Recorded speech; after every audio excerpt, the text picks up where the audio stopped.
परंतु मी तुम्हाला सांगतो, या मूर्ख लोकांनी जो FSI वाढवलाय ना, त्या FSIचा पूर्ण वापर केला तर या वाशीच्या सेक्टर 10-19 मध्ये त्याच्या बिल्डिंग बघता ना, एकावर एक 3 माणसाची रचायला लागतील, तिथं गाड्या जाऊ शकत नाहीत. मी बोलतो ते खरं पटतं तुम्हाला का?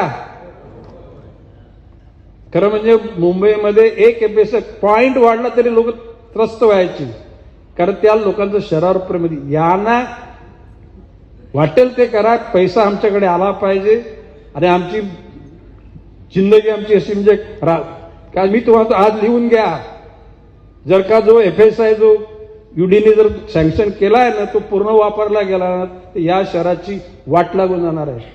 आज तरी नवी मुंबईमध्ये पाणी काही ठिकाणी पण तर साचतं नवी मुंबईत, कारण तशा प्रकारची रचना पण नाल्यांची केलेली आहे, नवी मुंबईची रस्त्याची अशी रचना केलेली आहे.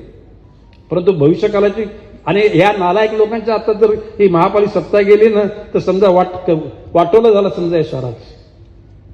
ज्या ठिकाणी ह्या नव्या मुंबईचे नेते ज्या ठिकाणी राहतात, त्या बोनकोड्याचा बोनकोडा ह्या गावामधून त्या ठिकाणी FSI 8-9 FSI झाला, तर कुठल्या मूर्खाने तो FSI वाढवला आणि मग कुठल्या नालायकांनी त्या बोनकोड्यामध्ये वाढवण्यासाठी मदत केली?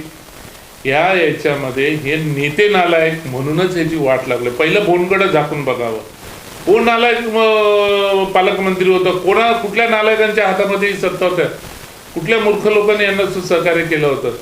मला एवढंच बोलायचं आहे की एवढंच सांगायचं आहे, डिग्यावरती जेव्हा संकट आले तेव्हा हाच आमचा DCM एकनाथ शिंदे साहेब धावून गेला. आम्ही सुप्रीम कोर्टापर्यंत आम्ही केस लढवली, लाखो रुपये आम्ही खर्च केले.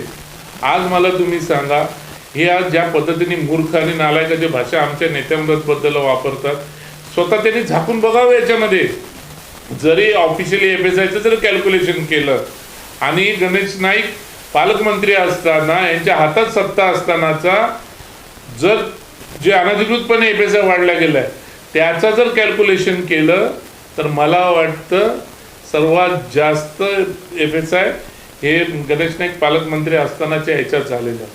आणि हे काय सांगतात, हे गंगेमध्ये जाऊन हे स्वतः जरी आंघोळ करून आले ना, तरी यांचे हे नव्या मुंबईवरची हे पाप ते धुवू शकणार नाहीत. म्हणून मला सांगायचं आहे की नव्या मुंबईचे जे कोणी नालायक लोक असतील त्यांनीच तो FSI वाढवलाय. नेत्याने आमच्याकडे एक बोट दाखवू नये, 4 बोट त्यांच्याकडे जातील.